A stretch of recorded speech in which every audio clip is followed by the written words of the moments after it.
साबित हो जाएगा कि आज की पीढ़ी विराह से क्यों भाग रही है। अभी रस कांड करुण रस तमाम गुरुजी सुनत हुआ, लेकिन आज का नई पीढ़ी विराह से काहे भागत हो। हमारे विराह का मतलब हर विराह में एक परिवर्तन होला कि विराह में नई पीढ़ी भी जुटे है। तो आइए एक विराह प्रस्तुत करते हैं, उसमें जनरल नॉलेज भी मिलेगा, हर रस मिलेगा। पढ़ने लिखने वाले भाई बच्चे भी बैठे हैं, ध्यान देंगे। कैसा बुद्धिजीवी लोग भी बैठे हैं, ध्यान देंगे।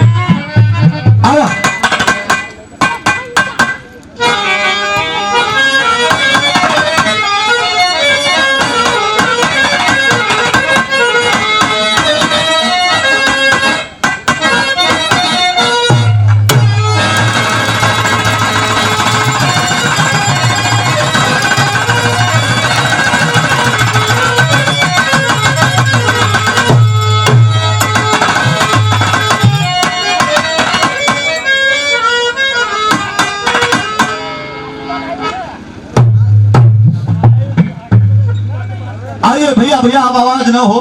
10 से 15 मिनट 20 मिनट आप लोग शांति बनाए के बिरहा पे ध्यान दा। सुनील भैया आवा।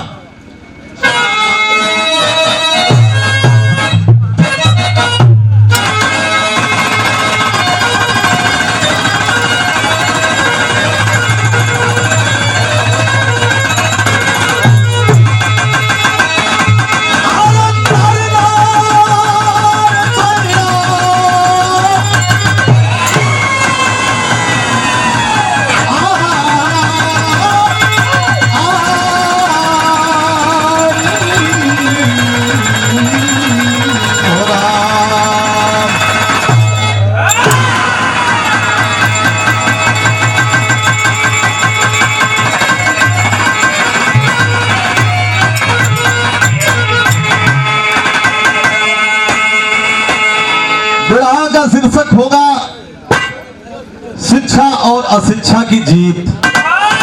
आखिर शिक्षित व्यक्ति पढ़ाई लिखाई किस लिए काम आता है। जरूरी नहीं है कि पढ़ लिख कर हम नौकरी ही पाएं। पढ़े लिखे लोग अलग पहचान बनाते हैं, एक छवि बनाते हैं। भैया भैया भैया बाबू बाबू ऐसे बढ़ के कोनो हथियार हमारे पास नहीं है। तो घरे छोड़ के आयल हुआ। कौन हथियार घरे हो। आइए भूमिका के अंदर भाव है।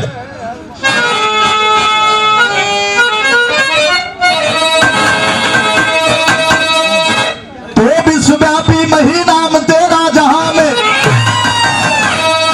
गजब रूप ईश्वर है तूने बनाया। कोई लंगड़ा लूला कोई काना कोई हरि के दर्शन में अर्पण कराया। कोई भिखारी तो कोई दुखारी, अरे तो कोई हरि के दर्शन में अर्पण कराया। कोई नाज करता रहा हुस्न परी, तब विदेशी से श्री राम गुरु ज्ञान पाया।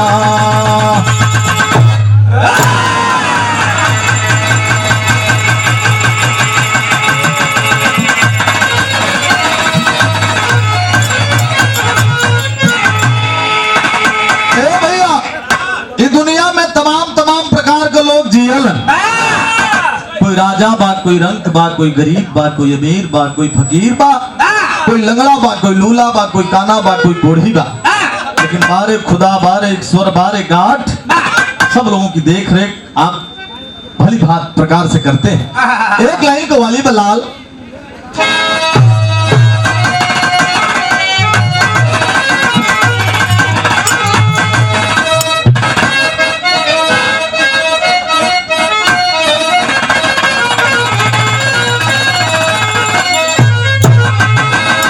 जंगल में कोई रहता है कोई पहाड़ में।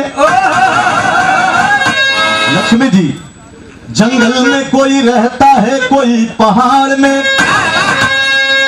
हम तो वार करते हैं पर्दे की आड़ में। दुनिया चाहे रहे चाहे चूल्हे भाड़ में, लेकिन हमारे लक्ष्मण गौतम चचा लगे हैं अपने जुगाड़ में।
लेकिन एक लाइन हम गाइला कबो कबो कि दुश्मनी लाख होती है। सुरेश भैया दुश्मनी बहुत देखले होगा, लेकिन एक ऐसा दुश्मनी बा ए दुश्मनी के नीचे ऐसा दुश्मनी बात नहीं सुना लो कि दुश्मनी लाख होती है मगर पटीदार के नीचे। दुश्मनी लाख होती है मगर पटीदार के नीचे।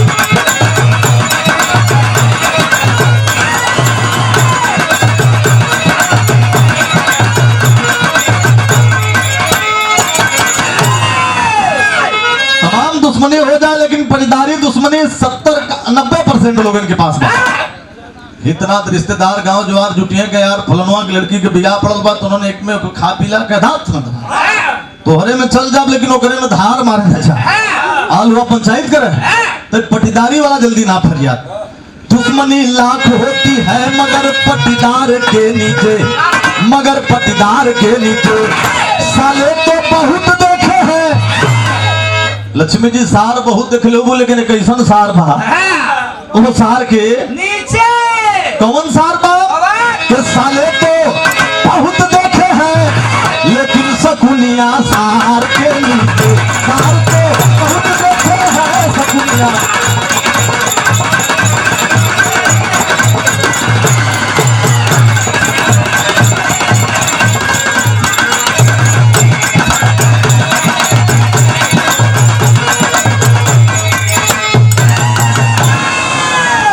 दिनेश कुमार पाल जी प्रधान जी के प्रधान, अच्छा भैया बहुत बहुत प्रणाम बा।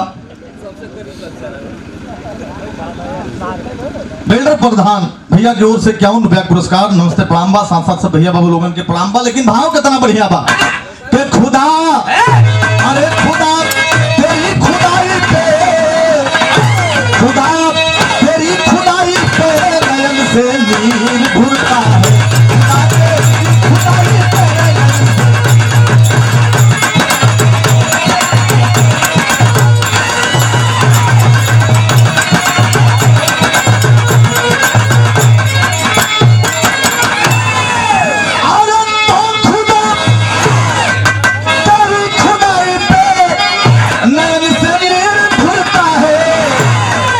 से नीर ढूंढता है बनाया, अरे तो बनाया जो विधाता ने बिगाड़े से ना बिगड़ता है।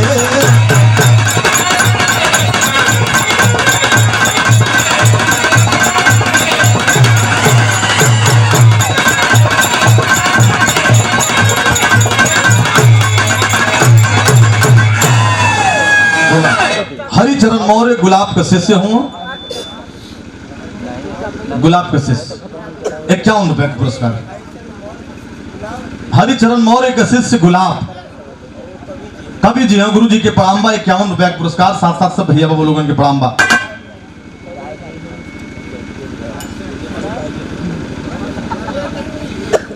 और कालीचरण प्रधान जी के सम्मान में आदरणीय लक्ष्मण गौतम चाचा जी की ओर से पुनः 51 रुपए का पुरस्कार। कहानी का शुरुआत लगल मुन्ना से।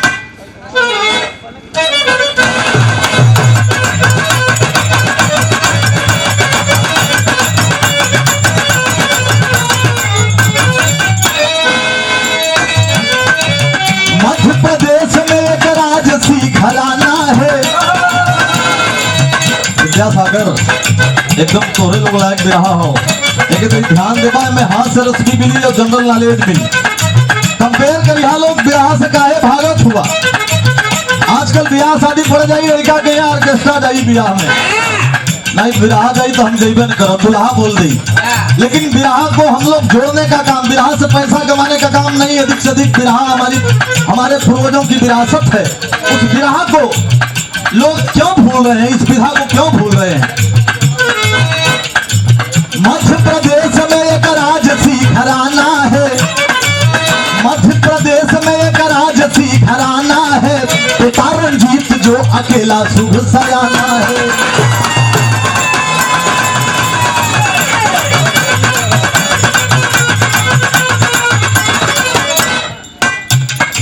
सलो सलोनी सूरत मूरत मोहनी मूर्तिया बा, सलोनी सूरत मूरत मोहनी मूर्तिया बा, लाया शादी कह के पुकार औरतिया बा।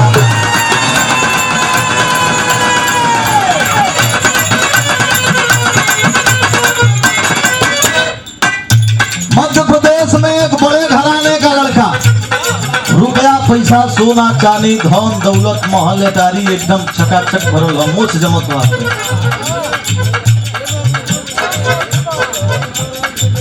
आत्माराम कोटेदार साहब की ओर से 21 रुपए का पुरस्कार काली प्रधान के समर्थन में कोट कोट प्रणाम बा। सब कुछ भरल बा भैया, लेकिन रंजीत में एक कमी रहल। सुरेश के बीच 3-4 बियाह कैलस, ओकर खासियत का रहल? बियाह करब सुहाग वाली रात के दिन अगर चेहरा जम जाए तो रख ले, ना जमी तो 5 जूता मार के भगा दे। आत्माराम कोटेदार साहब की ओर से ढेर सारा रुपया देकर के सम्मान किया गया। 4 बियाह उन्होंने कैले हुआ, कोट कोट प्रणाम बा भैया। भैया दादा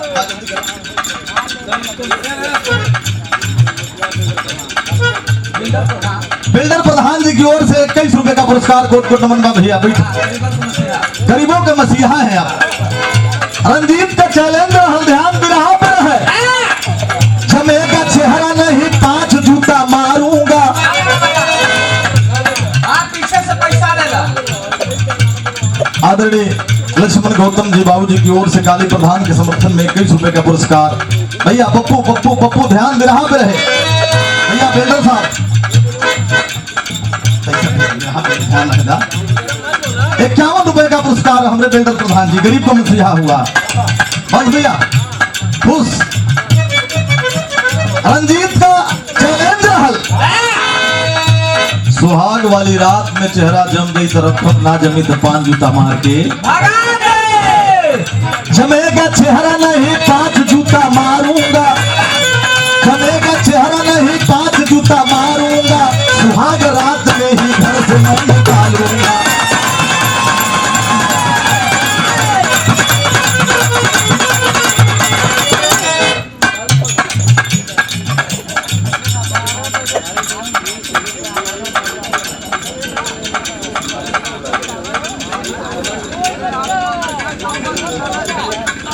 आदरणीय काली प्रधान जी के सौजन्य से लक्ष्मण गौतम बाबू जी की ओर से लड़कन के मजा ले तो काहे बढ़ोती में एक छठी आ गल हुआ।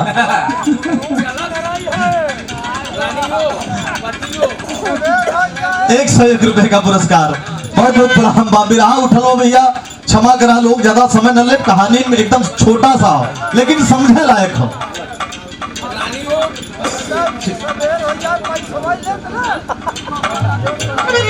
बिल्डर प्रधान जी की ओर से और ये 201 रुपए का पुरस्कार दिया गया। कोट कोट नमन बा, गरीबों के मसीहा भैया। भैया भैया भैया भैया भैया दिनेश सोनकर मंडी वाले भैया बैठ जा भैया। दिनेश भैया बैठा।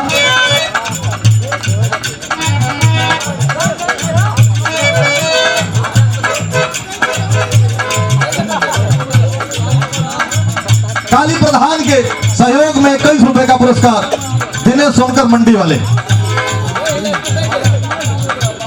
जवन देवक को दे दा नहीं तो फिर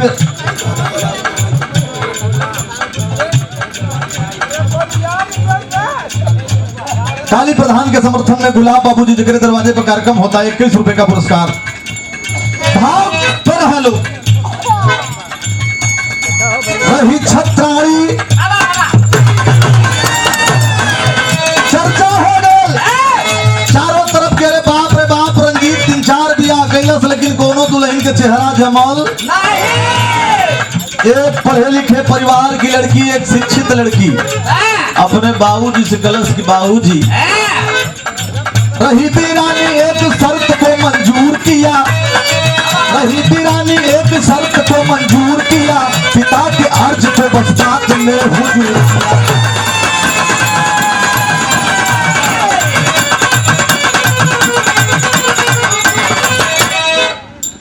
पढ़ा लिखल परिवार का लड़की रहल, सुनला सुनकर घमंड उनकर गुंडई बिसरवा वो इतना लहगर लड़का रहल कि सुहाग वाली रात में 5 जूता मारे अगर चेहरा ना जमे तो।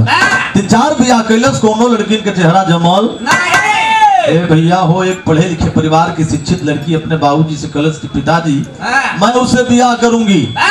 बाबूजी के हम पगलाई हो उसरवा होकर आदत नहीं सही हो तो हर चेहरा जम जाई बड़ी लड़की छाटत हो। कल पिताजी मैं पढ़ी लिखी हूँ मेरे बात पे भरोसा करिए। बाबूजी कल जब नाम मन बुत जा जाता हूँ मोर बाबा काम रहो जुतवा भैया। अच्छा साफ साफ लड़की चिट्ठी लिख के भेज दिलस पत्र लिख के भेजलस कि मैं तुमसे शादी करूंगी और से जवाब आयल कि शादी मैं भी तुमसे करूंगा लेकिन मेरा शर्त है सुहाग वाली रात को तेरा चेहरा जमा तब तो रखूंगा नहीं जमा तो 5 जूता मार के भगा दूंगा। लड़की गलत मंजूर बा शादी के डेट पड़ गल दुल्हा बनकर रंजीत चलन तो गीत बदल गए मुन्ना।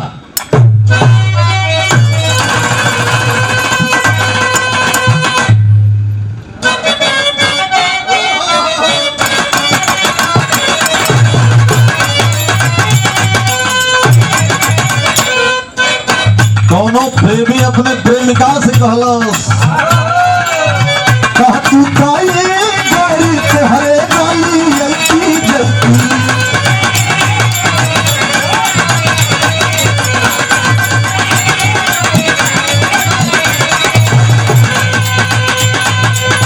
कह तू काये गरी तेहरी गली ऐसी जैसी तेहरी गली ऐसी जैसी तोहरा से कैती हल्लो हल्लो ए चम्मच छल्लो तोहरा से कैती हल्लो हल्लो ए चम्मच छल्लो।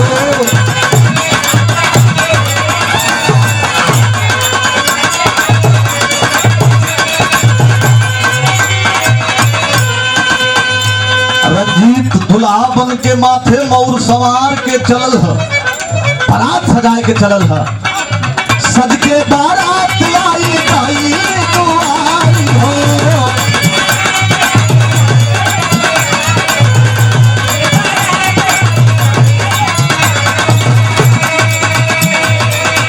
आदरणीय प्रेमचंद मौर्य सुंदर पुष्पहार 51 रुपए का पुरस्कार प्रधान जी हैं और रहेंगे।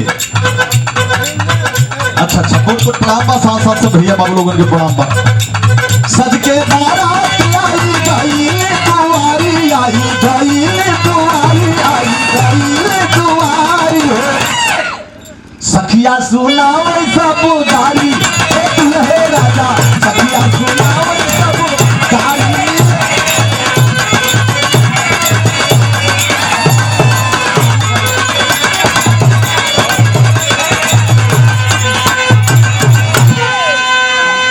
सच के रंजीतवा के जब चलल है तो गांव घर का नर नारी एकदम हल्ला कैलन की चला देखल जाए दुल्हवा हो कैसे जौन सरवा सुहाग वाली रात में 5 जूता मारेला पूरा नर नारी टूटलन गांव में देखे अरे वाह दुल्हा के देखे खातिर जुटली गुजरिया है।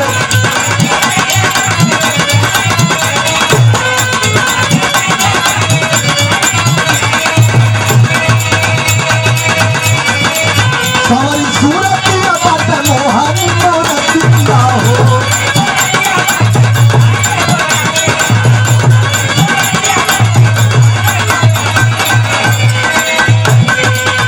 सेवा भाव भरल झारन झारी ए दुल्हे राजा देखलन कह रे वाह इतना बढ़िया लड़का बा लेकिन एकरे में एक कमी बा जौन सुहाग वाली रात में 5 जूता अरे बाप रे बाप बड़ा बढ़िया जल जलपान भयल सेवा भयल भोजन पानी भयल। अब देखा बुलाव आगल मड़वा में बियाह करे बदे दुल्हा सज के रंजीत गईला मड़वे में जब मड़वे में गईला तब दुल्हा और दुल्हन का घुमाली भवारिया हो।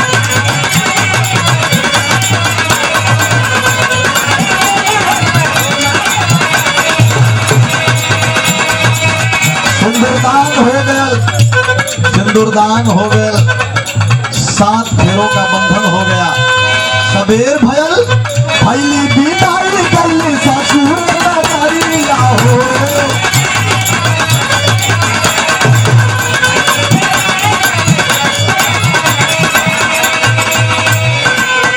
मनवा में दुल्हा बेचारी ए दुल्हे राजा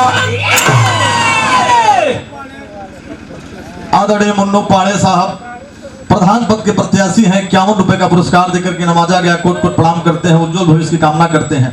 ए भैया, अब देखा विदाई हो गल, दुल्हीन आयल ससुरार, रंजितवा आयल घरे, सोचलस कि अब तक दिन कैसे बीते, रात में सुहाग रात हो।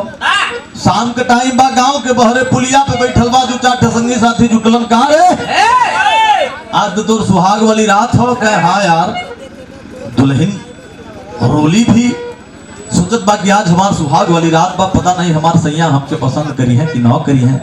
16 सिंगार 32 अवरण सजाए के बैठल बिया। ए पंचो धीरे धीरे घड़ी बजौलस 9:10।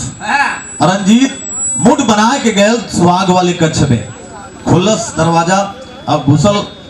जब घुसल तो कलश की ए हुस्न की परी, ए हुस्न की परी, थोड़ा घूंघट तो उठाओ। तो कलश की सैया जी आप ही उठाइए ना। क्या नहीं तुम उठाओ। अब दुल्हन कलश नहीं आप उठाइए। अब मर्द रंजितवा घूंघट उठौलस, लेकिन 1% के चेहरा जमल नहीं। उठा लिया जूता। अरे लड़की, तेरा चेहरा मुझे 1% नहीं जम रहा है, निकाल के जूता। लड़की खड़ी हो गई। हाँ, तू लोग तो अहिर जात का हुआ।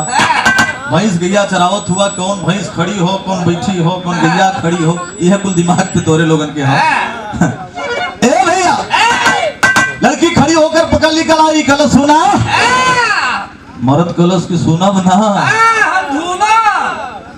कह कि हमने कहा था ना कि सुहाग वाली रात को तेरा चेहरा नहीं जमा, तुझे 5 जूता मार के भगा दूंगा। लड़कियां कलश तो मरबा तो मार लिया स्वामी जी, लेकिन एक बात तो सुन ला। देखा वो पढ़ा लिखा लड़की कितनी बड़ी बात कह दिलस। कौन बात कह दिलस? दुल्हा से गीत लगल मुन्ना।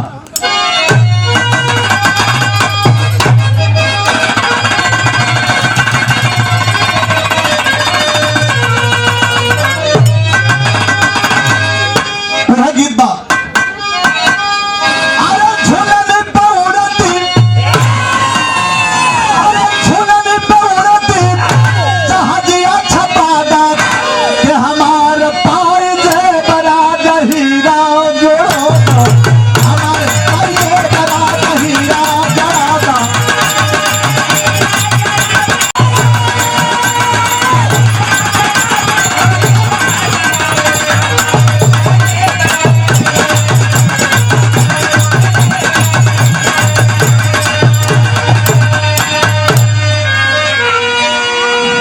कितना बढ़िया बा। दुल्हीन कौन बात कह दिलस रंजितवा, कितनी ध्यान दिया आप लोग। पढ़ा लिखा लड़की हो कल सुना सुना सुना। रंजितवा कलस की इतना बियाह कैली, कोनो सवाल ना कैली। ये आजू के लौंडिया हमसे सवाल करत हो। बोल अच्छा का कहल चाहती, बोल। लड़की का कहलस?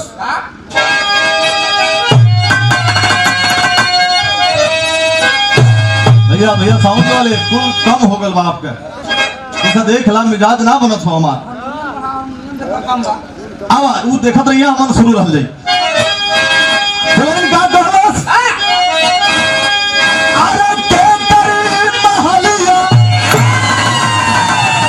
के करे महलिया, बतावर जरूरी हा, के करे महलिया, बतावर जरूरी हा। एकदम सादा है, कुछ बोलते नहीं यार।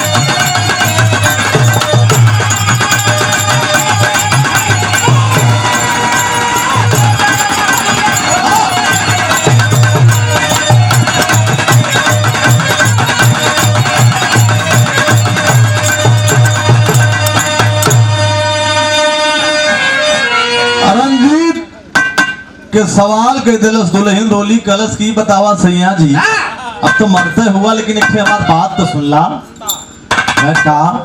क्या इतनी बड़ी महल को किसने बनवाया है? तो रंजितवा कलश बाबू।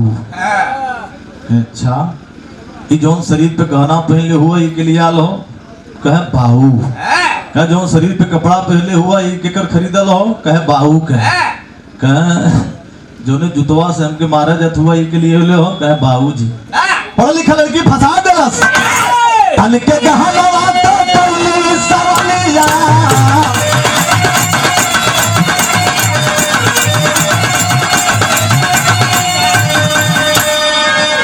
कहला बाबूजी पड़ोल हरिया।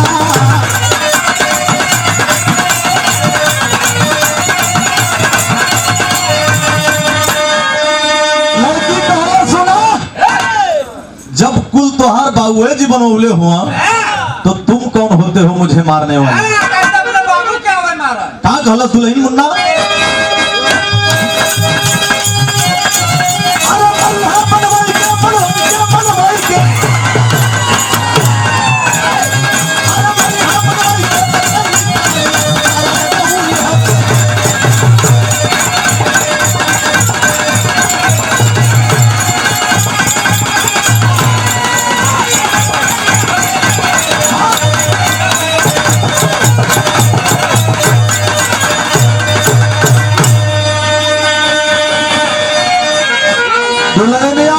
के जब अपने कमाई का महल बनवा लिया, अपने कमाई का कपड़ा ले लिया, अपने कमाई का गहना ले लिया, अपने कमाई का जूता ले लिया, तब हमके मरिया तब तुम्हें बहादुर समझो। फंस गए मर कहवा दुल्हा रंजीत बोलस के तना बियाह कैली कोनो सवाल ना कैली, गुजरो सवाल करत ही हमसे है गलत सुना। अब तो ही महल में रही हा, चाहे जात ही हम पैसा कमाए, चाहे आज मारब चाहे 4 साल के बाद मारब, लेकिन तो के मारब गुस्सा में रंजीत घर द्वार छोड़ के चलल पैसा कमाए। आज जब चलल पैसा कमाए तो गीत बदल गई मुन्ना।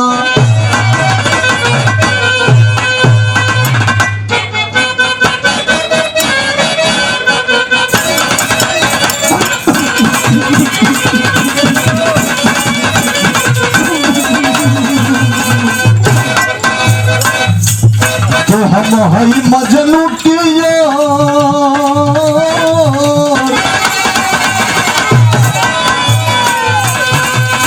अरे हम हई मजनू के यार सावर गोरिया रे।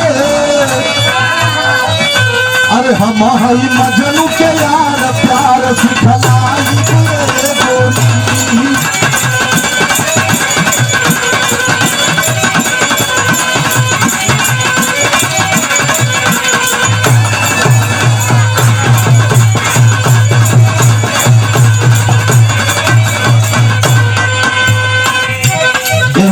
कुछ गवैया पहले बदल के गावे देखा, पुराना चीज हो सुनी, पुराना चीज बड़ा मौके पर मजा देला, जैसे पुराना गुड़ भयल, पुराना घी भयल, पुराना चाउर भयल, पुराना घी भयल,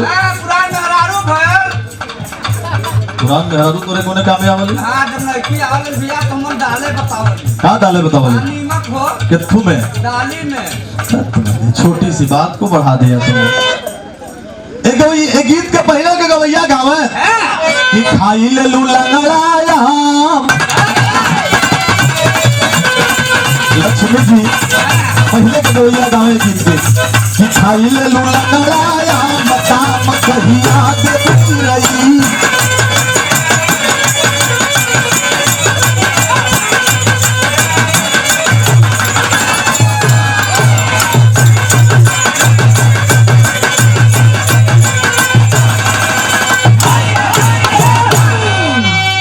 और ये 51 रुपए का पुरस्कार काली प्रधान के सौजन्य से आप हमारे पिताजी लक्ष्मण गौतम बहुत बहुत कोट प्रणाम बा, साथ साथ भैया बाबू लोगन के प्रणाम बा। लेकिन भाव कितना बढ़िया बा, बिरहा में ध्यान दे रंजितवा गुस्सा के चल दिहेस कि छोड़ी चले घरवा दुआर, छोड़ी चले घरवा दुआर मार झुकवन से मरबे।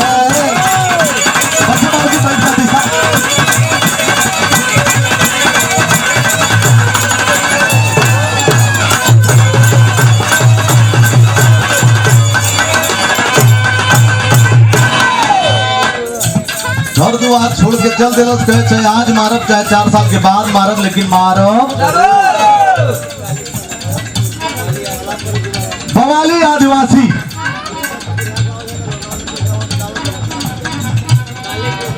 बवाली आदिवासी कालीपाल के समर्थन में 11 रुपए का पुरस्कार, साथ साथ सब भैया बाबू लोगन के प्रणाम बा कि छोड़ी चले घरवा दुआर मार झुकवन से मरबे।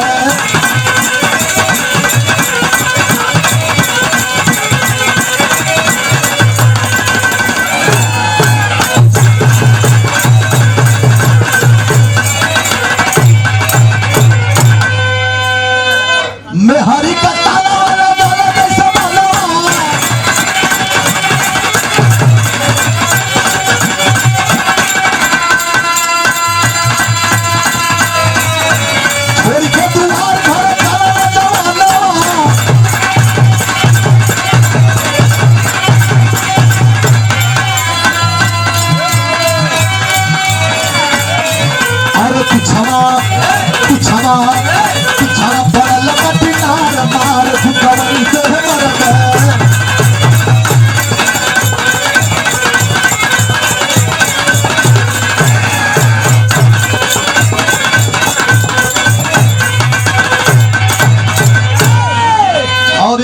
रुपए का पुरस्कार दिया गया। आदरणीय हमारे धर्म के पिताजी जवाहिर गौतम काली प्रधान के समर्थक हैं। 51 रुपए का पुरस्कार कोट कोट प्रणाम बा। दुल्हन सोचलस की देखी हमार सैया कैसे पैसा कमाल। गुस्सा में रंजितवा गैल और यार मर्द के बेस में दुल्हनिया मर्द के बेस में मर्द का कपड़ा पहनलस, नकली दाढ़ी मूछ बनाए के घोड़ा पे सवार होके कुछ मीटर का दूरी बनाए के देखलस कि हमार सैया कैसे पैसा कमालन। तई देखी था गुस्सा में तो गयल हा ने बहुरा कमाला कैसे। पीछा गयलस तब मास्टर का भाव लगल।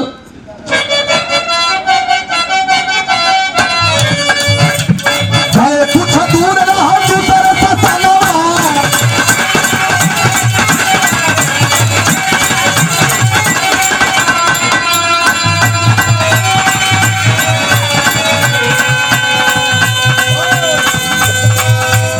आदरणीय राजेश यादव काली प्रधान के व्यवस्थापक हैं। 21 रुपए का पुरस्कार कोट कोट प्रणाम बा। कुछ दूर रहा दूसर ससनवा और राजा कलर की बतैले अलनवा।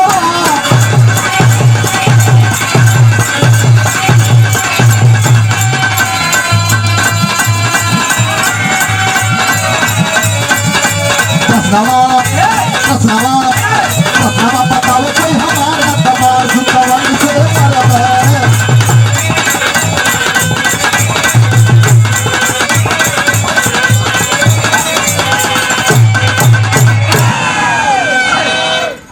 रंजीत जाते जाते दूसरे राज दरबार में पहुंच गए। उनका मेहरारू मर्द के भेष में पीछा कैले बाकी देखिए हमार सैया कैसे पैसा कमाला। और जब गयल रंजीतवा एक राजा का लड़की ऐलान कैले रहल, सवाल कैले रहल कि जो मेरे प्रश्न का उत्तर दे देगा उससे शादी कर लूंगी और जो नहीं देगा उसे 5 जूता मार के जेल में बंद कर दूंगी। 5 रुपया रोज देबो करब। रंजीतवा सोचलस कि बड़ा बढ़िया जुगाड़ बा।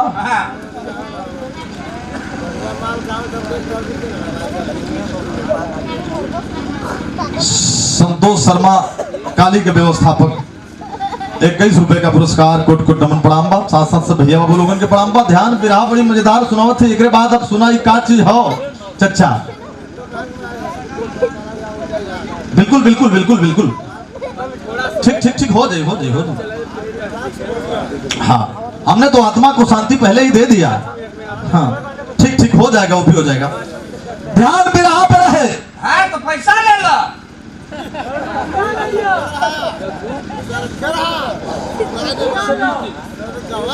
1 से 9 वार्ड संख्या मकबूल बीटीसी भैया की ओर से 21 रुपए का। अच्छा 51 हो। अच्छा ठीक हो कोट कोट नमन प्रणाम बा।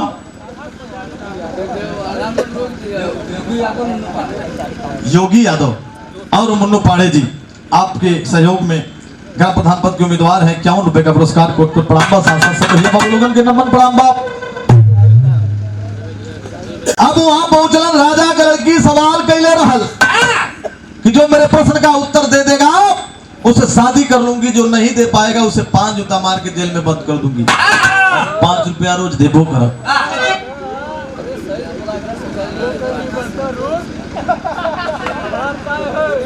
आदरणीय हिंदलाल आदिवासी काली प्रधान का समर्थक हुआ। 51 रुपए का पुरस्कार। ठीक भैया बीडीसी साहब और जात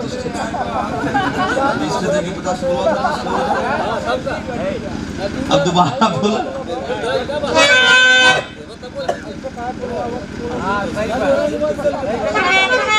51 रुपए का पुरस्कार मकबूल बीडीसी 1 से 9 तक। भैया बहुत बहुत प्रणाम बा। साथ साथ सब भैया बाबू लोगन के प्रणाम बा। ध्यान भी रहा पे रहे। अब सवाल कैले रहल लड़की का सवाल का रहल। रंजीतवा सोचलस की जुगाड़ तो बहुत बढ़िया बा। अगर एक सवाल का जवाब दे दे तो राजपाट भी ले ले। चल के अपने मेहरुआ के बता दे कि देखिए अपने कमाई से बनबले शादी भी हो जाए दुल्हन भी ले ले। लेकिन 9 बता पाई तब भले 5 जूता जेल में खाब लेकिन 5 रुपया रोज मिली। तो यही चक्कर में लाइन में लगल। बड़े दूर दूर से राजा महाराजा जुटे हैं लाइन में। तेरी के अंदर भाव बा।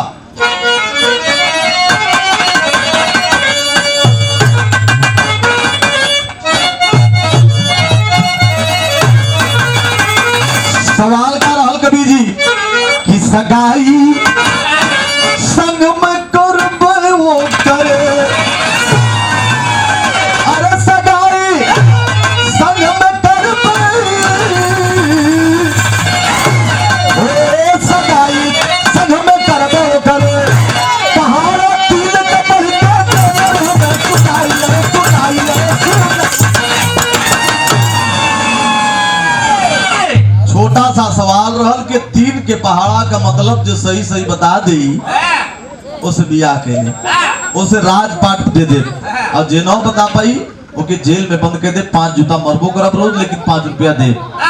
रजितवा सोचलस कि अगर बता दे तो बेहो के लिए सब कुछ हो जाई, न बता पाई तो भले 5 जूता जेल में खा 5 रुपया रोज मिली, यही से कुछ साल 2 साल 4 साल में कुछ पैसा हो जाए क्यों देखे तो आवत नहीं हो।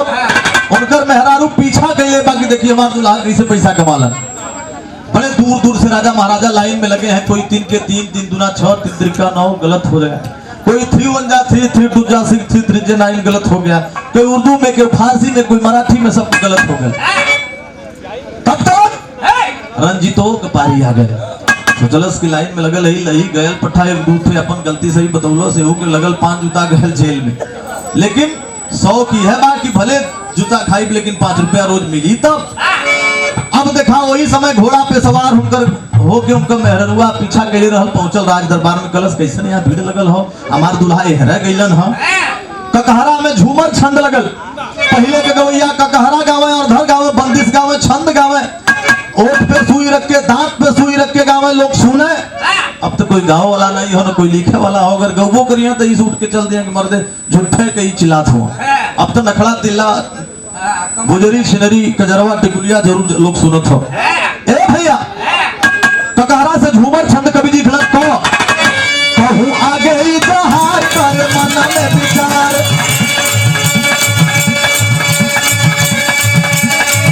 और जूतावन का मार सोचे मनवा में, ख्याल पुल का पिसार पहुंच गई उस किनारे, मर्द रूपवा सवार सोचे मनवा में, कई राजा दरबार पहाड़ा 3 का विचार करन लगी इजहार सोचे मनवा में। घटा घोरी घटा घोर का भी करन लगे छोर, घटा घोरी घटा घोर का भी करन लगे छोर, क्या घरा छोड़ छोड़ सोचे मनवा में।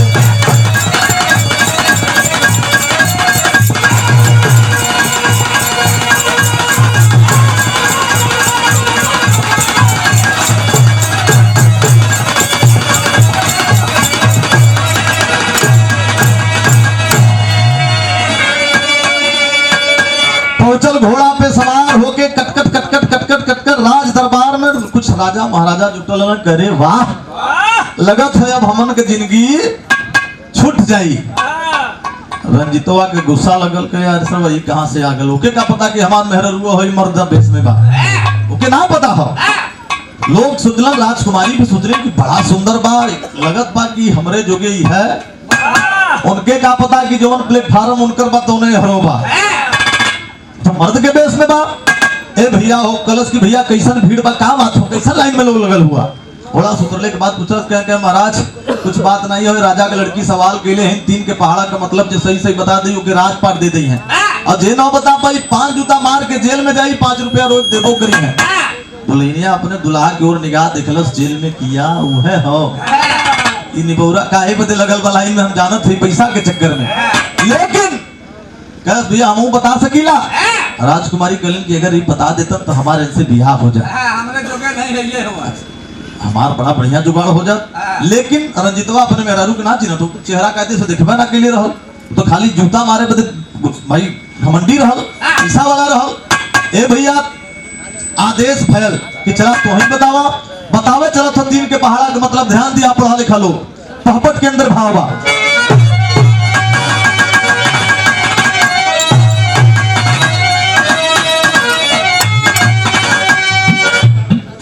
आप लोग भी ध्यान देंगे 3 के पहाड़ा का मतलब वो पढ़ी लिखी लड़की मर्द के बेस में है बताने जा रही है। कैसे 3 से 3 लोग, अरे 3 से 3 लोग कदिया दरसाई यही जहनवा में, 3 दूना 6 7 के करे बया यही जहनवा में।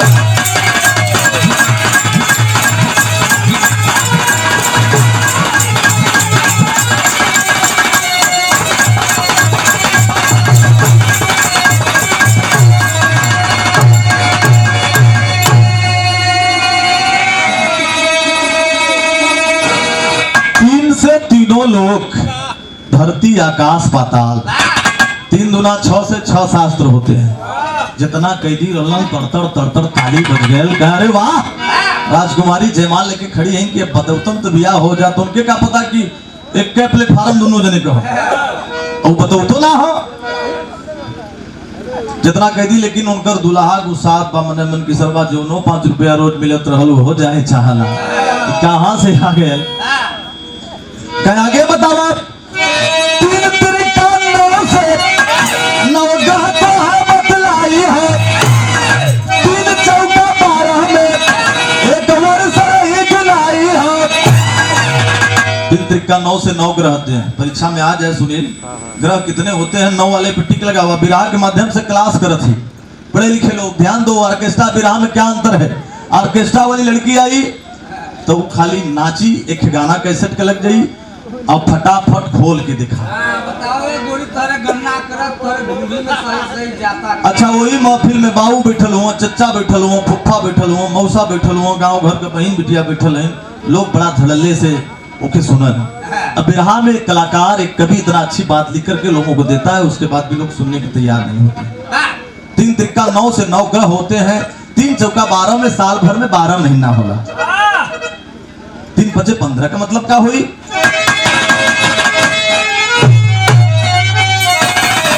अरे 3 5 15 से 18 यही जहानवा में।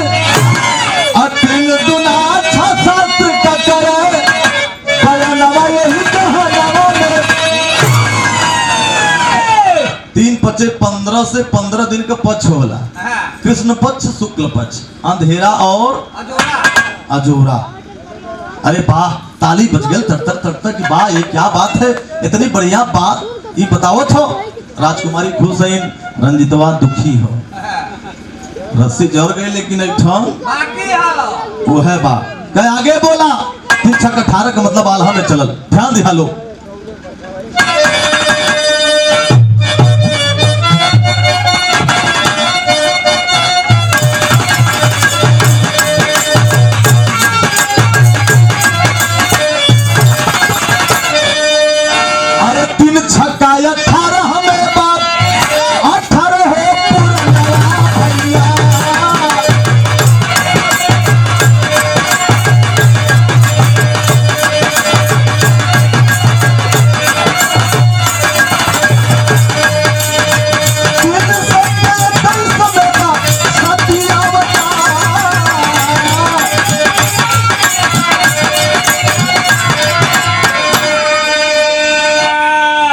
छक्का 18 में 18 पुराण होते हैं। 3 7 18 पुराण, 4 वेद, 6 शास्त्र, 64 रामायण, ये सब के बस का नहीं हो। 3 छक्का 18 से 18 पुराण, 3 7 21 से माता पार्वती सती 21वें जन्म में अमर कथा सुन के अमर भइले। 3 8 24 घंटा रात दिन में होला बाबू।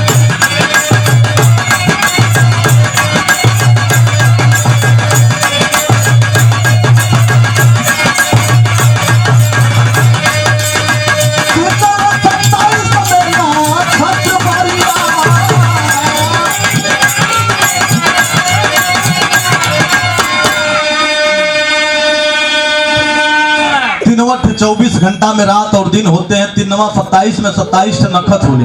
हथिया उत्तरा चित्रा मघा से रेखा पुनर्वस, ऐसे ही 27 नखत होली। नखत कितनी होती है? परीक्षा में अगर आ जाए तो विद्यासागर जी 27 टिक लगाइए, पास हो जाएंगे। ये बिरहा है। 3 दहा में 30 दिन का हो खला महीना पंचे।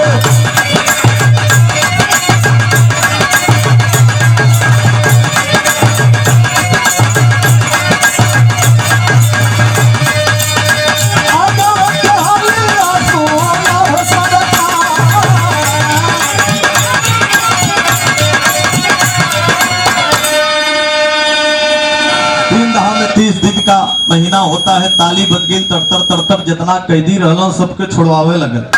राजकुमारी जयमाल लेके आ गई, कहलन कि अब हमार द्वार बियाह हो जाए। एकदम सही से बतौले बड़ा। तो उनके का पता कि वो है दोनों जगह सेम सेम सिस्टम बा। वो कैसे बतावे? कहे अच्छा ना ना ना, अब ही हम बियाह ना करब।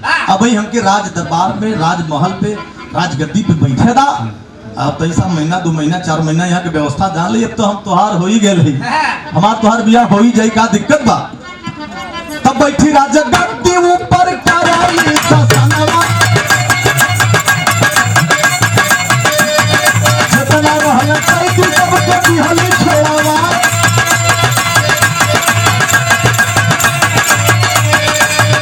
लेकिन अपने मर्द के रोक लेली वही छनवा।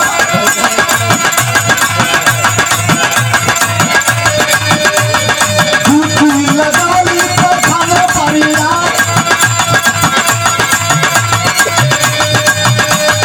धीरे धीरे भीतर कुछ दिन का समैया।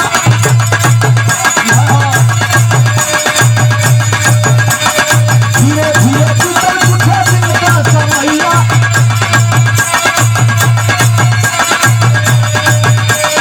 अपने मर्द के बोलौली सरकार,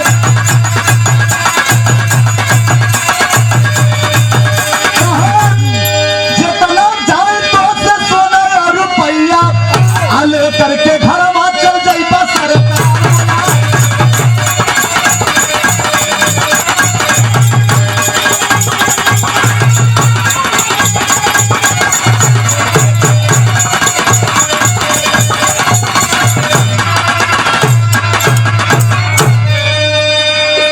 बैठ करके राज गद्दी पर राज चलाने लगी। जितना वही पर्दे में नहाए, पर्दे में कपड़ा बदले के उजल्ला सनाई की मेहरारू हो।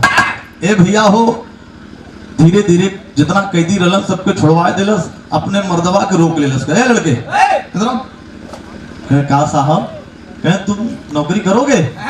तो जौने रुगिया भावे तो उन्हें भाई बतावे वो तो पैसा से चला तो कि बोलो हा राजा साहब।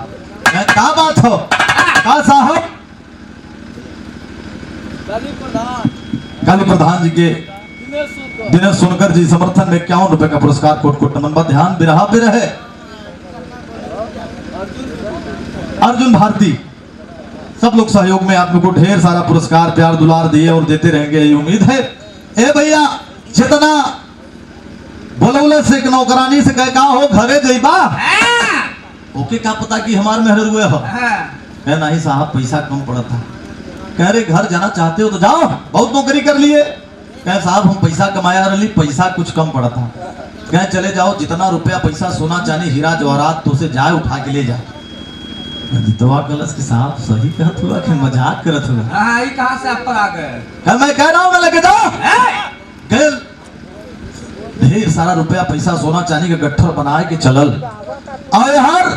भैया भैया भैया बस 5 मिनट और, हम जाना थे कि आप लोगन के बड़ा प्यार दुलार मिलल और ओकरे बाद जौन बा कुछ महुआ महारानी का ऐसा कृपा बा कि त्योहार चलत था चुनाव के, ऐसे हम भैया भैया भैया भैया ध्यान भी रहा पे रहे साथियों। अरे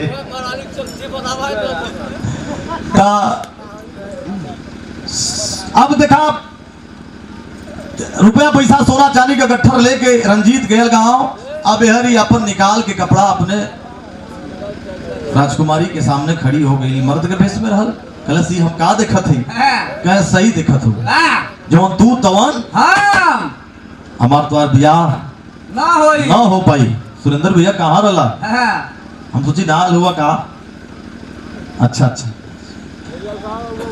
और अभी अपन मिशन पूरा कैलस, फिर मर्द के भेष में भइल। गए अपन तू केहू से बियाह कैला, हम कोनो कारण से आरली जात ही। मर्द के भेष में घोड़ा पे सवार भइल, जाए के पुरन के महल में दुल्हन बन के बैठ गई।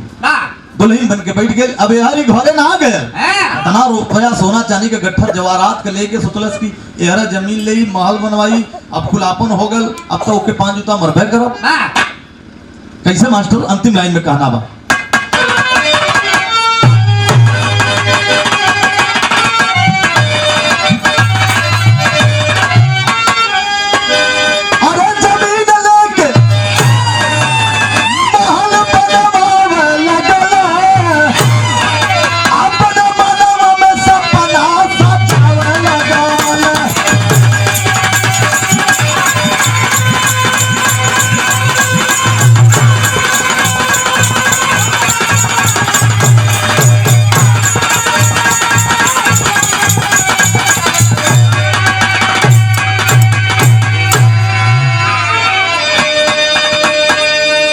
महल बनवा के 5 जूता ले बेमार हो।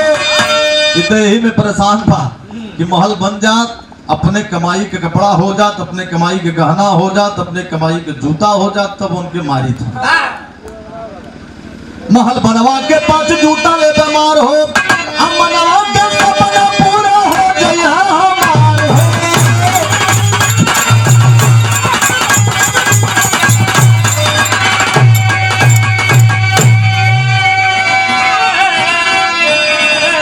अरे धनिया के महल में बनवावे लगला, अपने मनवा में सपना सजावे लगला। आलीशान महल बन गया, 2-3 मंजिला का महल बन गया। जमीन लेलस, अब सब ठाक बाट अपन जूता, अपन गहना, अपन कपड़ा लेके एक नौकरानी के गलस की जा वो पुरनके वाले महल में हमार दुल्हनिया बैठल बा, ओके बुला लिया बा। वो कहले रहल, हमके ताना मरले रहल कि अपने कमाई से जौने दिन महल बनवा लिया, गहना ले लिया, कपड़ा ले लिया, तब हमके मरिया, तब तो है बहादुर जनब। कैसा वो आए के देखा गई लिखे नौकरानी। आज जब नौकरानी गई तो कलस ए भौजी, भौजी रे ए भौजी, ए भौजी, सुन रे भौजी, भौजी सोरहो सिंगार 32 विरम बनाए के मरकहवा काजर लगाए के छम छम छम छम छम छम पुरन के महल से बस हो, पुरन के महल से नए के महल की तरफ गई। और जैसे ही पहुंचा तो महल में अब पैर रखे जाते तब तलक रंजीतवा पकड़ ले लसकलाई। अरे लड़की दिख दिख दिख दिख दिख ऊपर देख। कलश हाँ हो सैया जी, 4-5 मंजिला के महल बनवा दिला, बड़ा बढ़िया बनवा दिला। कह तो ही ने कहले रही कि अपने कमाई के महल बनवा लिया, देख कितना बढ़िया गहना पहिर ले ही, कितना बढ़िया कपड़ा पहिर ले ही, कितना बढ़िया जूता ले ले ही, तो के मारे बदे निकाल के जूता। जैसे ही दुल्हन मारे जातो लड़की खड़ी हो गई, पकड़ ले लस कलाई। कलश सुना, कलश अब ना सुनो, कहा कलश लड़किया सुना लो। बोली है दुल्हनिया अब बतिया दिखार हो, अरे जूता खोरवन से नहीं खाई बहम मार हो।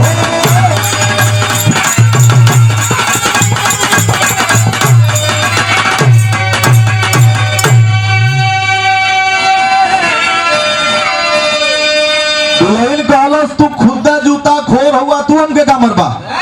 रंजीतवा कलश एक ही कैसे पता कि हम जूता खोर है, झूठ बोलती है, कैसा जूता खोर रहे।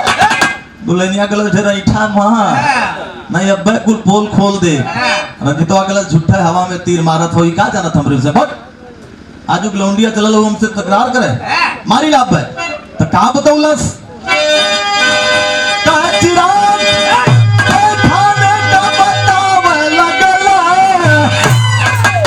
क्या पैखनवा में दिया के दिखावत रहल हम कि तू अंकर बाबू कह करे तू के कैसे पता कि हम पैखाने में दिया दिखावत रहली। कहने बहुरू तू हमार शकल त कायदे से दिखला नहीं, तो के तो पैसा का घमंड रहल।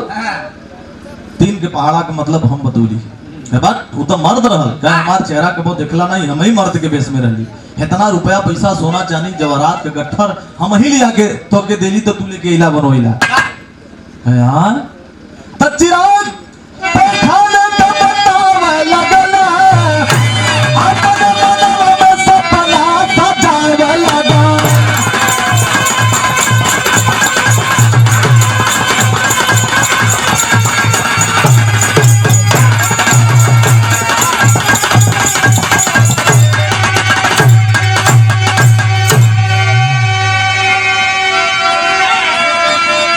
काली प्रधान के समर्थक रामधनी दीवाना 21 रुपए का पुरस्कार, कोट कोट नमन प्रणाम बा। मर्दा जब जान गए कि रे बाप रे बाप ये कुल जाना था, कल चुप चुप चुप चुप चुप चुप ये बात अब क्यों से बताए। आज से तू हमार मेहरारू, हम तुहार ये नैके राज का तू रानी हो गई, लेकिन ये बताया मत केहू से। देखा पढ़ाई यही से कहल कि शिक्षा, education is very most important system. शिक्षा बहुत जरूरी है। शिक्षा के बल पर एक पढ़ी लिखी लड़की एक घमंडी लड़के का चकनाचूर कर दी घमंड, और पढ़ाई के बल पे अपने पिताजी की मान मर्यादा को बचा दी। बिरहा गाने का, कहानी का मतलब भले काल्पनिक हो, लेकिन समाज को एक सच्चा संदेश देने का काम किया जा रहा है बिरहा से। और दोनों जीने मरने का कसम खाए, घमंड चूर हो गया, कान पकड़ ले के ये दुल्हन अब हम ब्याह ना करब, अब तू हमार मेहरारू हो गेलू, नैके राज के रानी हो गेलू। घमंड चूर भैल। अंतिम लाइन में कहना बा,